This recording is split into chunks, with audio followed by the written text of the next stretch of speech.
Bagong simula, bagong pag-asa. Yan ang pinakamagandang mensahe ng Pasko ng Pagkabuhay. Naway ang spirito ng pagkakaisa ay mamayani sa sambayanan Pilipino. Humanap tayo ng bagong daan. Baguhin ang ating buhay at makiisa sa pagbangon ng ating minamahal na bansa.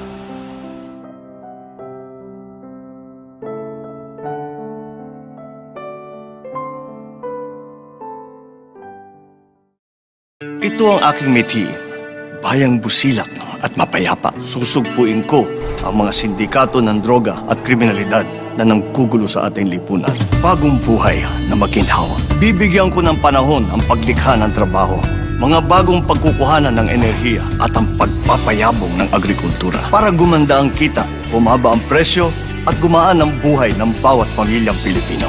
Paniniwala ko, pag buklod-buklod, magagawa natin lahat ito. Libreng tuition sa SUCs. Kung ilalaan ng gobyerno ang 18 billion mula sa national budget, magagawa ito. Ay sa batas ko na ang National Youth Commission na patuloy na naghahasa sa kabataan sa nation building. Batas na rin ang SK Reform Act na pagmumulan ng progresibong sistemang politikal sa ating bansa. Sa ating mga guro nakasalalay ang kalidad ng edukasyon. Ang patuloy na pagpayaman sa kanilang kaalaman at ang pagtaas ng sweldo ang aking prioridad.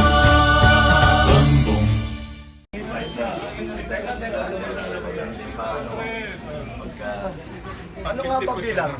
What's the latest? 880. Hindi, by region ito eh. Ah, yung sa taas. 800,000 naman.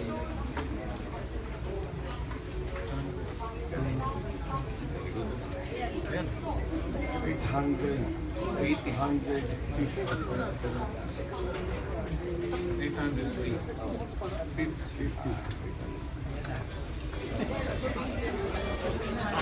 Yes, Ilocano vote!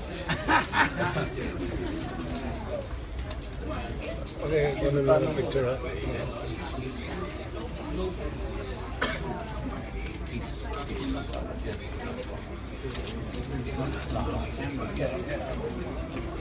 Yeah, Ilocano votes are coming in already. Car. Salong tayo dyan. Pero maliit pa eh. Yes, but please no good. Please.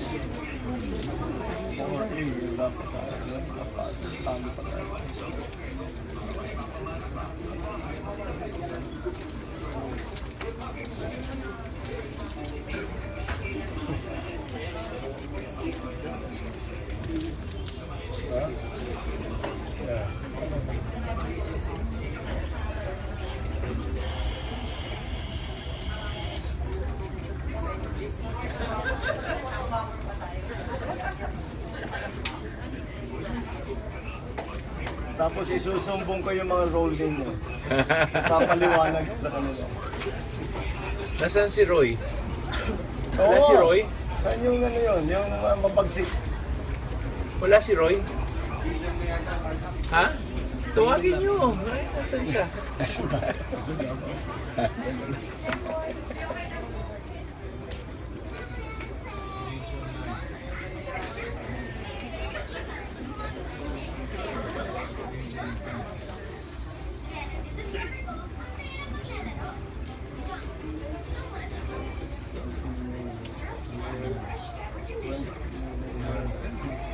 Ilang percent na? 40. 40%. 44?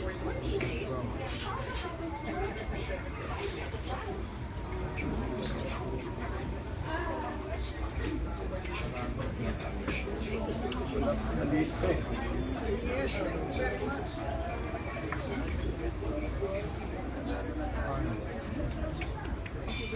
Atas pa.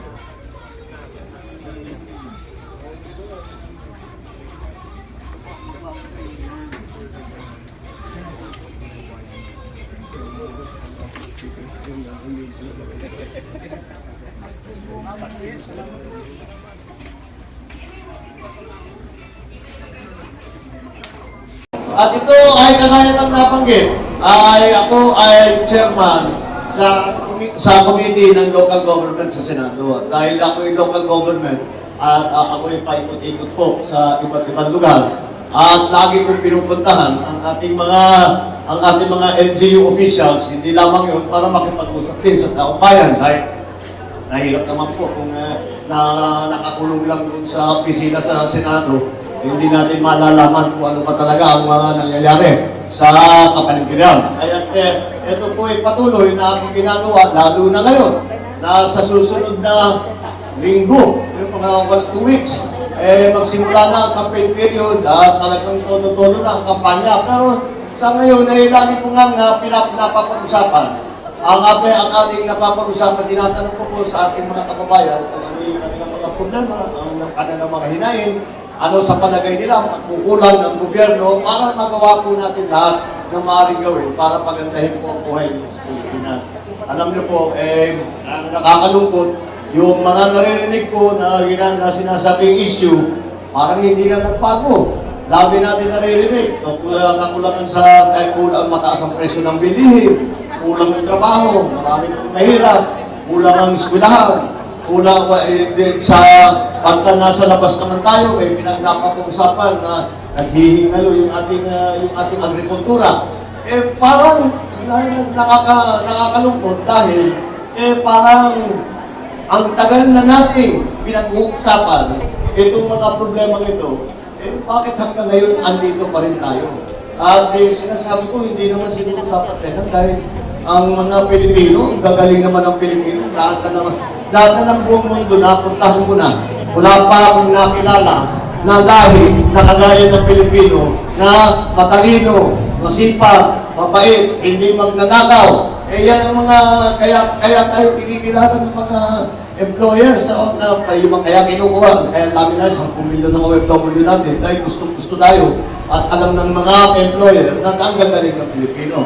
Kaya nakakalungkot, sinabi ko, ang galing naman ng Pilipino. Bakit hanggang ngayon, ganito pa rin ang kalagayan natin. Hindi pa tayo makapagsabi na nararamdaman na natin ang pag-ahon ng Pilipinas. Ay, sabi ko, bakit kaya ganun? At pinag-iisipan po natin, pinag-aaralan po natin.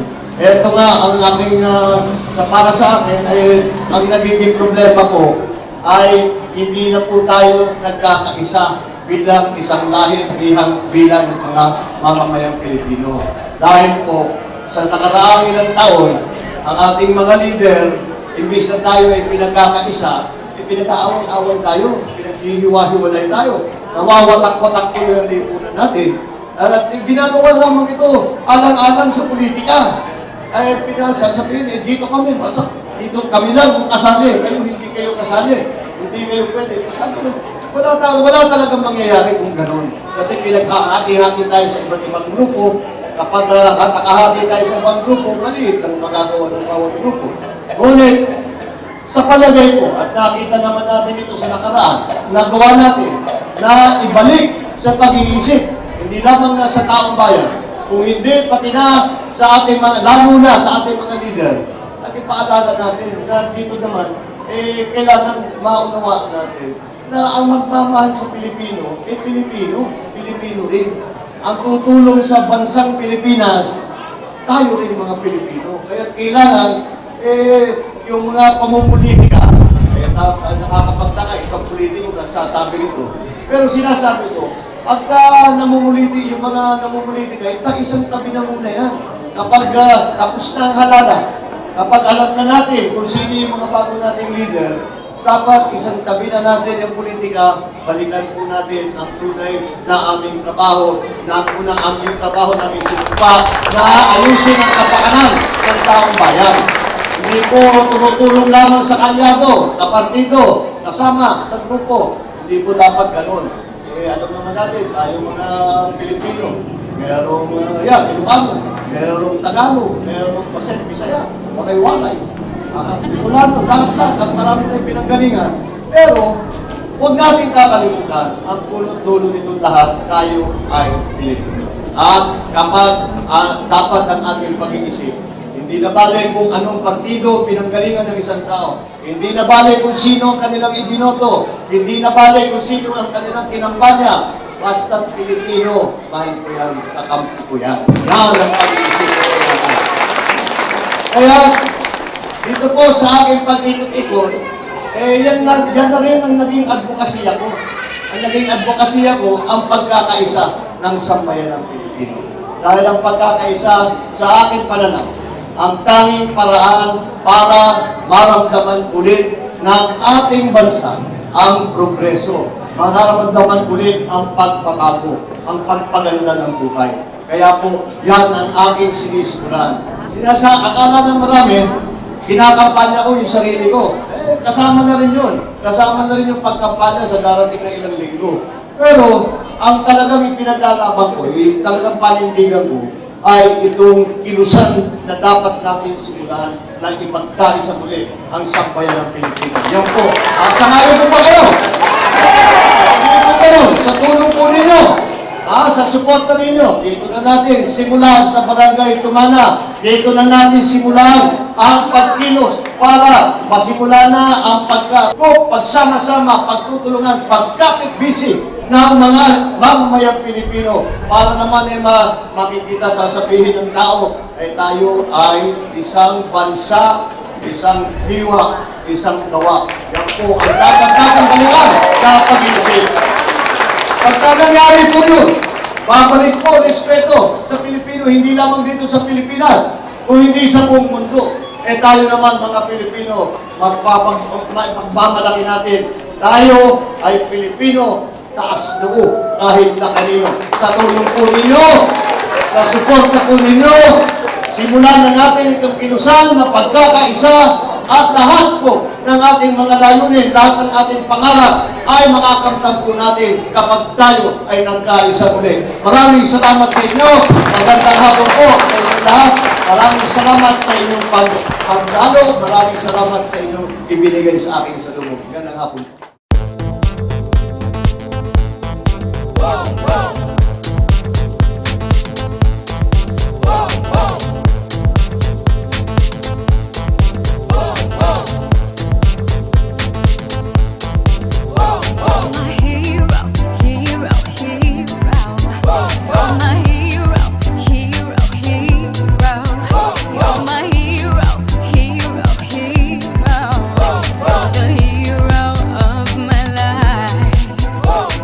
Sa dami ng proyektong halos di na mabilang na sadyang nakakatulong at maganda pakinabang para sa iyo. Lalo na sa mga maghihirap ang pagtulong sa kapwa dapat ko sa di mailap. Hindi ako ang kahapon, ako ang bukas. Ang kahirapan natin eto na alungas sa bansang ito. Bawat isa tagapagligtas, sama-sama ang lahat tungo sa progresibong bukas.